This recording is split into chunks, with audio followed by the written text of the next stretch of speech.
way, shape, or form attempting to make fun of fat people. I will, however, be stating some facts.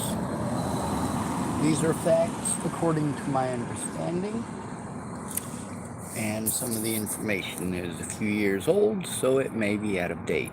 I do apologize.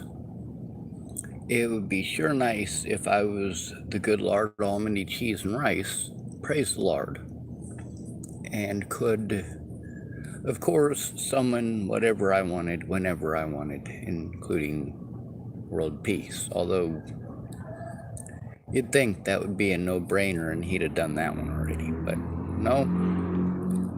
When people do evil shit, we get the, oh, they're sinners.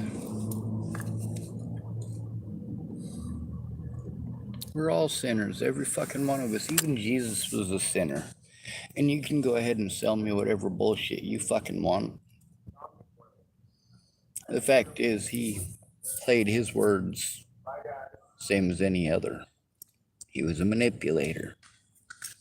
He intentionally misled multiple situations. I grew up with a Christian family telling me how to think and feel. This ain't about religion, though. This is about the momentous occasion. When I was a kid, I was fat. I was fat.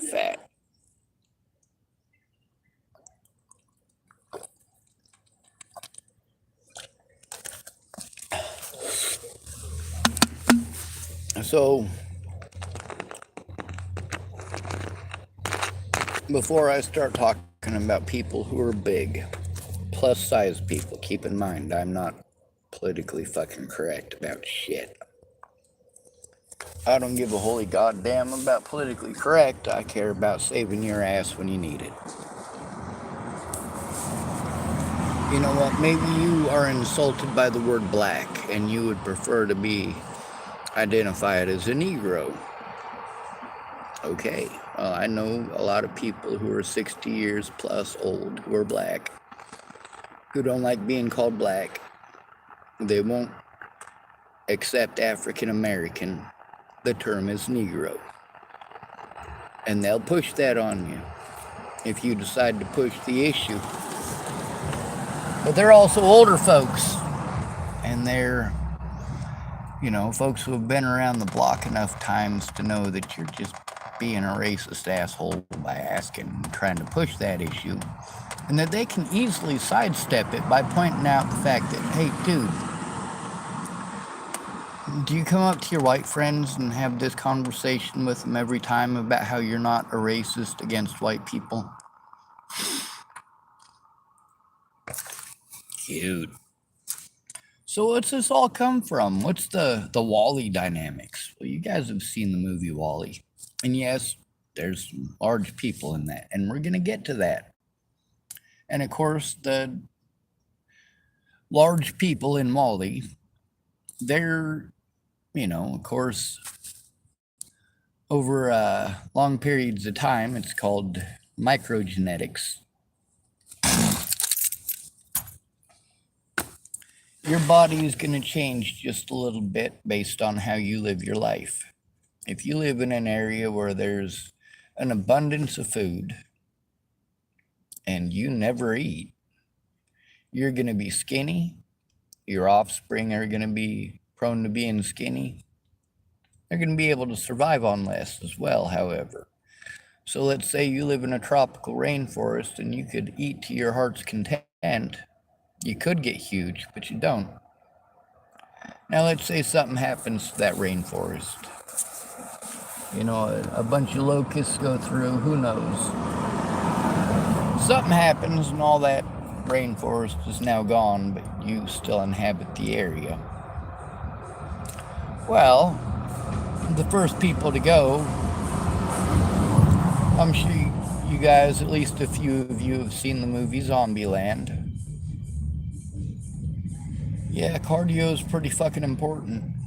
Also, shedding them extra pounds is important too. One of the things that made humans, both humans and dogs, such effective hunters, not wolves, domesticated dogs. Wolves cannot run as long as a domesticated dog can. Just letting you know.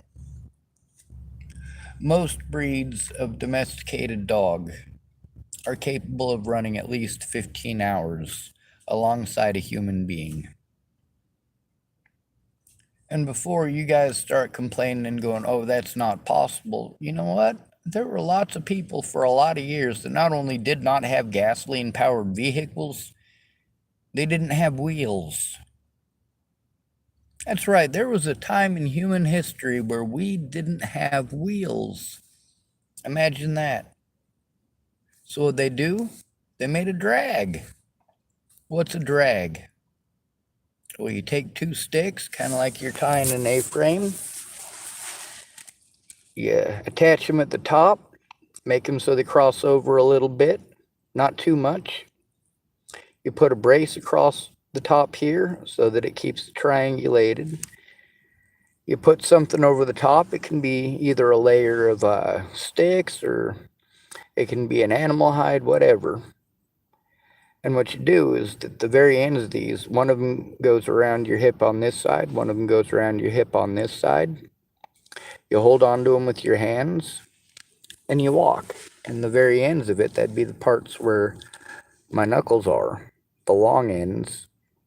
That's, of course, where it's chopped off. That part would drag on the ground. Now, over long periods of time, especially if you're moving across rocks, your sticks will probably wear down quite a bit. But if you're moving across the prairie, you're not going to have hardly any loss at all. Now, what's this got to do with large people? Well,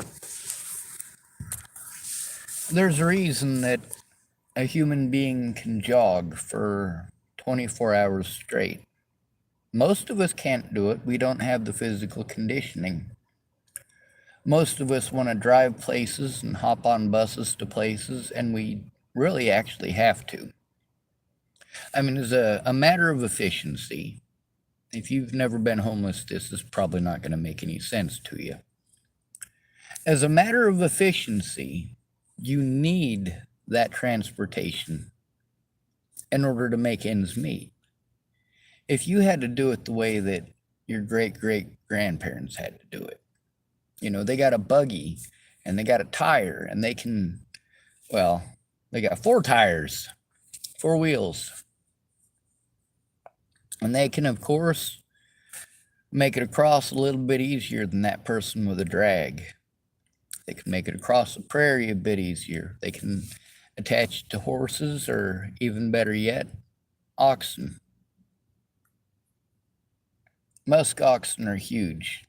Pound for pound, they're about the best oxen you can get for pulling as far as their height range goes.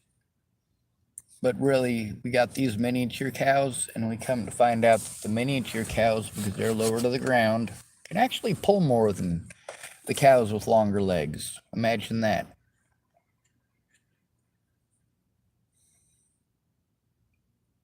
But that seems like an impossibility to us today, doesn't it? Wow, man, could you imagine having to go through the Rockies? There's no roads. You got to do it in a old-fashioned buggy, man. Got yourself some horses and some cattle, man. Man, I couldn't do that. I can't believe they made it. You get to hear all sorts of this stuff, you know, on the History Channel. They can't believe these people made it, or those people made it, or how incredibly tough it was. And here's something to look at throughout history. Inherited wealth is, of course, the commander of all things. Knowledge is power. Most inherited wealth that we think of as inherited wealth, that's like, like Donald Trump getting $1 million loan from his daddy. Him growing up in a rich household, and of course, getting benefits that most of us, even if we worked our entire lives, we're never going to be able to save up that much. Just that one little $1 million loan from his daddy. All right, so I saw this guy today, and I saw him the other day by the beach. Very large man. And he has a family. I think there's like 5 of them all together. And, you know, the reason that they stuck out of the crowd is because they're all large. So then today, the craziest goddamn thing. I see this huge man pedaling at me on a bicycle. And then, as he gets closer, I notice that his front tire is flat. And then I notice that there's another human being behind him. A human being that I can only describe as a basketball sitting on top of a pony keg. And as I'm looking at these two, and looking at what they had down there at the beach, and all their fancy stuff, all of these great and wonderful gadgets of technology, you know what I noticed about the man today on that bike? I was thinking to myself, you know, it's a good thing he's getting some exercise. You know, it sucked when I was fat trying to fight for oxygen all the damn time. I didn't enjoy it. So, of course, at his age, he can't do what I did when I was younger and fat. I was a little kid. I just ran it off or walked it off. He could walk it off over time, but if he tried to run it off, he'd break himself, literally. And I was thinking to myself how good it is that he and his son are doing something about their health by going on this bike ride. And then I realized that their legs aren't moving. Neither one of them have legs that are moving. What the fuck is going on there? Meanwhile, these bikes, they're just regular bicycles, it looks like. They got some really fat tires, though. I mean, these tires are probably, they look to be about 4 inches wide. I mean, there's some wide tires. They're big. And of course, he's got one that's twice the size of his son. And, you know, they're basically a matching pair. And as I'm looking at them, you know, it occurs to me that they're not going to get any health benefit out of what they're doing, really, other than fresh oxygen. Let's hope they don't swallow a bug on the trip.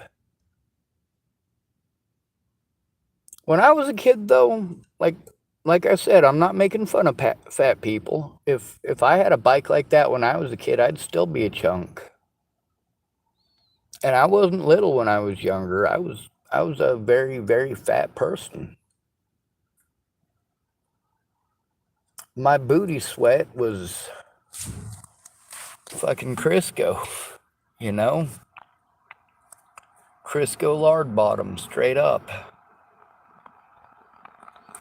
People told me I looked pregnant because I had a big old belly that stuck out in front of me and a big old butt sticks out behind me. They called me bubble butt. That was a good one. Never heard that one before.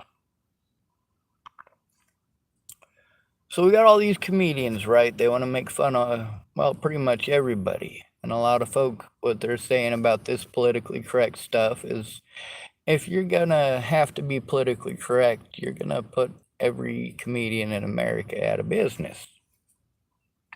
I want you to listen to comedians in America today. I want you to sit down and seriously listen to how many times they make jokes about rape and child molestation. I mean, Michael Jackson, that's just the tip of the iceberg as far as the jokes go. I mean, you can...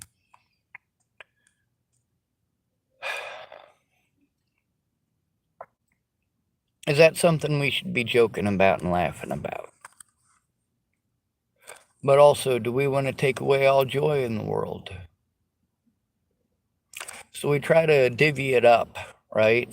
Like, fat people can make fun of fat people. Oh, you used to be fat? I guess you can sort of make fun of fat people because you used to be fat. But just keep it on the DL, okay? No. No. If you're going to tell me you can't do something because you're fat, well, if it's something important and I needed your help, I was trying to get help. That's what matters in that situation. Did I try to get help? Now, if you're going to tell me that you can't do it because of your weight, and of course I make mention of that, and then you want to get angry at me and pretend like I'm being an asshole by repeating what you told me, no, I'm making sure that it's documented. When you tell me something and I speak up on the internet, I speak up what you said.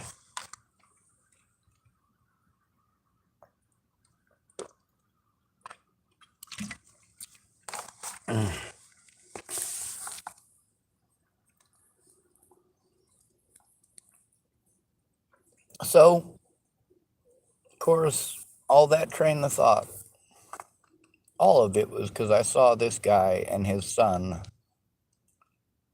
riding at me on some very expensive electric bikes. When I was a little kid, an electric motor that would be able to power myself, it would have taken up more room than I saw on that bike.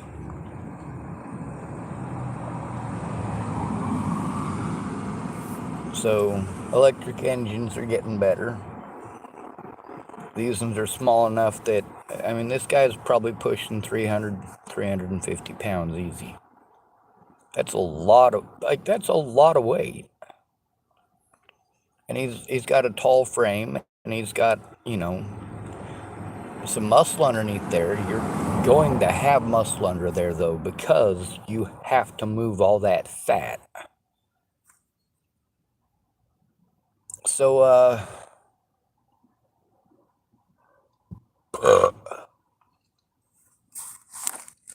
what I've seen in recent years is all of the progress that we made in the 1970s that carried on to the only decent generation that we've ever had in this country. Those who were raised in between, 1978 and 1996, I believe.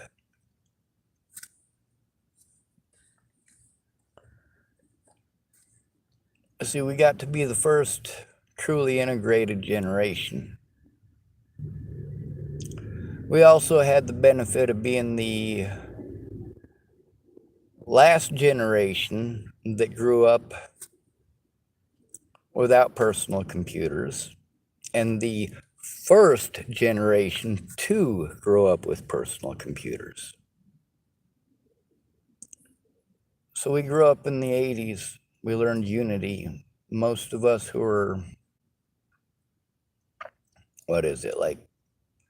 44 years old at the oldest, on down to 28, something like that. It's a pretty decent range there.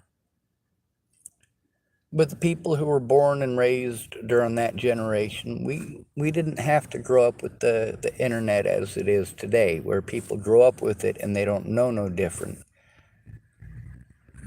They don't know their grasses. They don't know how to change a tire. They're cheating everything. In order for a person to get that large, they have to be extremely inactive. I also understand why somebody like that would need at least an assist, because some of the hills here in Hood River are pretty steep. Me, even if I was in good shape, trying to go up these hills would require me getting off of the bike and walking it. About halfway up. Oh, my neck is so fucked up right now. Now, with that large guy and his son out there, and they're riding around, they're catching some looks, but there wasn't like, a bunch of traffic or a bunch of people around. It wasn't like it's not like he rode the bike down this street right here during the daytime when there's, 50, 100 people easily walking down the street. But, he did kind of have a look on his face like he was embarrassed to be out there. He didn't have that when he was down at the beach, but he had it when he was riding on the bike. And I could see why. When he stopped, he made sure he put both of his feet down. And when he put both of his feet down on the ground, the flat tire that he was riding on was no longer flat. It's a lot of weight to put on those extra wide tires. He also, looking at the tires as he was going by me, because it was so flat, it was basically rubbing the sidewall of the tire onto the ground a bit. And that's not supposed to happen. But, the tire, how it's kind of got the grayish, what do they call that? The graphite finish. That's the finish that tires get once they've been weathered just a little bit. And,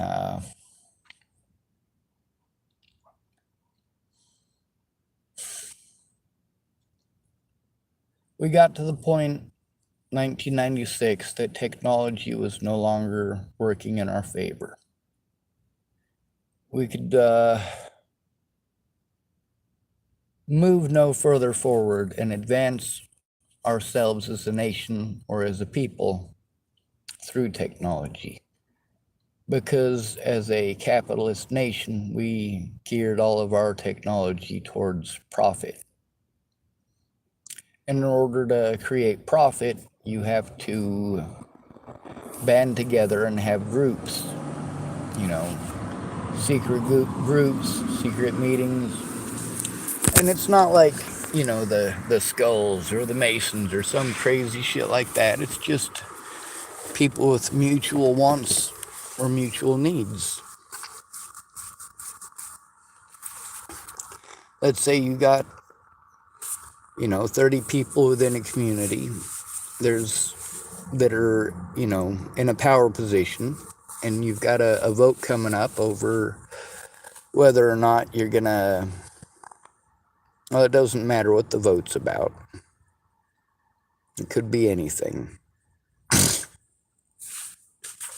Now, when you vote on it, you've got those power players. Let's say it's for setting aside money for a park, right? You got one group that they're like, well, we already have parks. You got the other group that says, oh, we need something modern. We're Hood River. We want to show off and be fancy like Boulder does.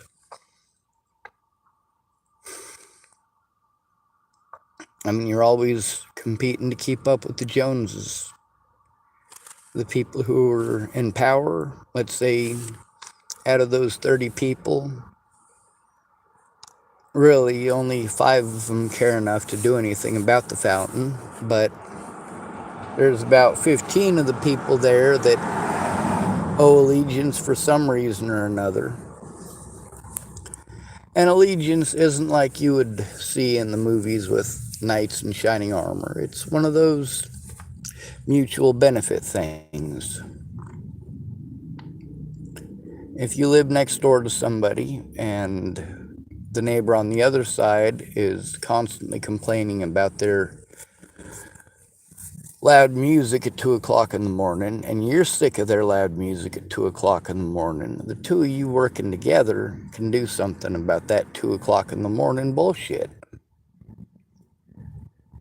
And it could be even better if the neighbors across the street, they don't want to hear that bullshit either. You can work together and fucking do something about it. The biggest group of sissies in America is also the largest voting population. That'd be parents. But you guys are voting along party boss lines. That's the backroom meetings. You know, you got 4 guys who it's to their benefit for a certain thing to happen, and you got 8 guys that it's to their benefit that another thing happen. They don't agree on which should happen, and they can't do both. It's coming to a vote. Well, now it's time to pull your favors and try to get some votes. That's representative dictatorship is what it is. Because your representative is, well, he's an outright dictator. He is making the decision for all of you. That is a dictator. Now, that doesn't mean that he's an evil dictator. You can be a dictator and still be a good person and be good to your people. Did you know that Julius Caesar was elected to dictator? That's right.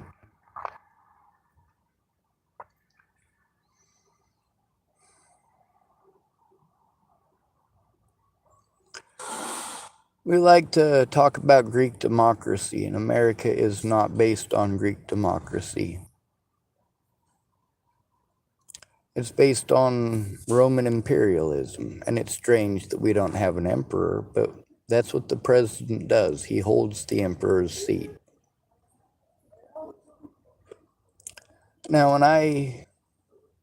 I see what we've got going on today, when I see people who are allowed to get that large, when I say allowed, I don't mean like we should be regulating how large somebody is or is not allowed to get. What I'm saying is that that's just straight up gluttony. Maybe they have a medical issue that prevents them from exercising. Maybe they're on a medication that makes them retain water. You never know. But how do people view the situation? How do they view those people? They say they're lazy. They're lazy. They're fat because they're lazy. Now with the homeless, it's they're lazy. They're lazy. They're homeless because they're lazy.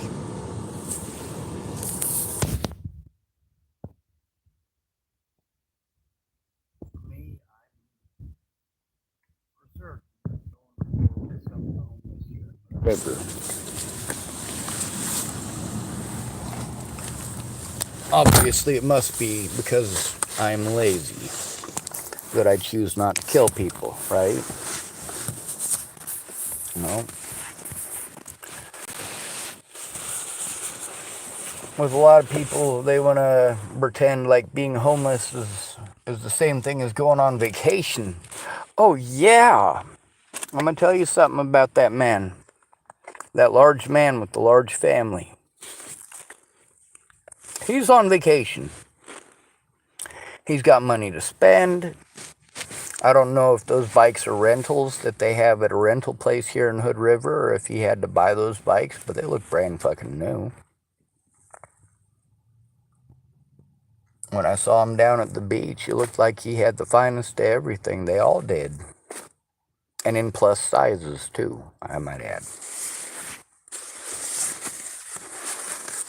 Now, there's a lot of stuff that because of his size and because of his family's size, they're not going to be able to do. I don't mean they'll be prevented from doing so by others. I mean they're not going to have the cardio to go up 8 flights of stairs. There's a lot of different things that because of their size, they're not going to be able to do. And of course, you get to see how embarrassing that can be for a lot of people in a lot of situations, like when a fat person dies. Those of you who have seen What's Eating Gilbert Grape, when their mother dies, and she's so large that they're going to bring in a crane and lift her out of the house to bury her. So what do? Her kids lit that house on fire. We're not going to be shamed like that. That's the moral of that story there. You're not going to demoralize or diminish our mother by making a spectacle about pulling her fat body out of the house in front of God and everybody.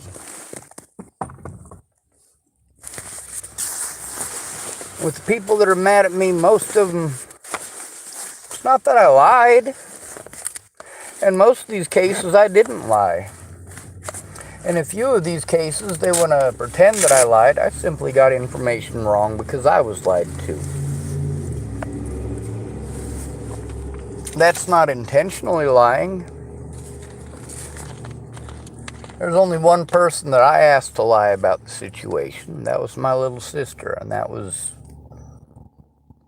well, after she let me know the cops were following her and that people were threatening her and destiny. Not cool. I figure if I'm locked up, then nobody will have any reason to go after my loved ones anymore. They won't be pretending like I'm going to hurt them anymore. So they'll leave my loved ones alone. You know what's fucked up about that? I gave Natalie Bollinger that option. I told her, hey, if you want to fucking accuse me of doing shit I didn't do, accuse me in court, I'll show up, I'll even plead fucking guilty. That's one of the issues about the Michelle Brannick profile and the Guitar Use Case profile. Oh, Sean Schwartz made dozens of profiles to harass her and threaten her and her family. I listen to those fucking videos once in a while. I don't get through any of them. I'm not able to make it through 5 minutes of those without breaking it completely down and going, Jesus fucking Christ, if only I had a quiet fucking apartment to sit down and do my, basically it's like doing taxes. It's just more complicated. Too much to go through, too much to dig through, and I gotta try to remember too goddamn much. When you got one person who's trying to help you, one family member, one person who is actually in your corner, you don't need anybody else. You don't need 400 fucking people. You just need one person who cares enough about you to make the time. And you can tell what people care about by what they make the time for. No, they won't make time to write a police report or tell the truth. They'll make the time for drugs. They'll make the time for alcohol. They'll make the time for sex.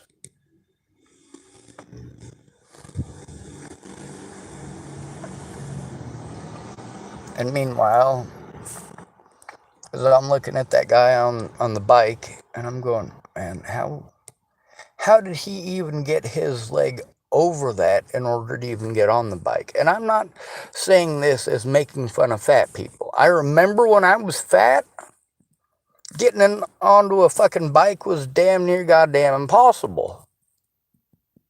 But then as you rode by, I noticed it was like one of those old-fashioned banana seat Schwinn's. The girl ones, the ones that have they drop down in the front so that, like girls, they don't have to take their leg all the way over like guys do. So they could be more effeminate in case they wanted to wear a short skirt while riding a bike, which is not a smart idea. I just got to put that out there. Anything that's, if it's form-fitting, you're not going to be able to pedal unless you hike it all the way up to your hips, in which case you're showing everybody your goodies. And if it's got some give to it so that you can actually pedal, well, that is going to get stuck either in your spokes or in the chain. But bikes, the stuff that I had when I was a kid versus what they got today, I got to see that the reason they were able to get onto those is because it's basically taking a regular bicycle and converting the frame over so that it's basically a moped with big tires. All right. But it all just seems to me that we're going in the direction of Wally. We got the bitch class, we got the servant class, and then we got the master class. The master class would be all of our rich business owners. The bitch class is everybody at the bottom taking it. The people who won't work together and refuse to work together because throughout their whole lives, poor people haven't banded together and worked together for the solidarity of us poor people who are taken up the ass every goddamn day. And then you hear from these poor people, when it comes to other poor people, all these poor people want to say the same fucking bullshit. Oh, Sean, everybody's got their own problems. Well, fucking duh. But I gotta tell you, my problems, no matter what my problems are, if you tell me you're being fucking raped, I'm gonna goddamn do something about it. If you're being raped in front of me, I'm gonna fucking do something about it. Well, Derek perished for over a year after Natalie was killed. And then his mom died. Over a month after his mom died even. He didn't come forward, didn't say shit, ignored the situation, never once tried coming forward though. Like, dude, that's why you're out there. That's why you're in the position you're in. Now, Derek, he's dating a pretty blonde-haired, blue-eyed white girl who, well, she was raised with the Boulder liberal mentality. You gotta pick somebody who's at least part black because you don't want to be racist. And of course, you get to hear all the stories about how every black man has got a huge something. Well, I'm going to tell you something about somethings. Some are fat, some are flat. Very similar to a bike. Sometimes you got a bike that can run under your power. Sometimes you need fucking batteries. If you're out of shape, like that guy today and his son, you probably need batteries. If you need batteries, you're dependent upon technology. And if you're dependent upon technology, I do want to let you know that being a humongously fat person is not going to save you if you can't find food. You will die, you will starve to death, and still be fat.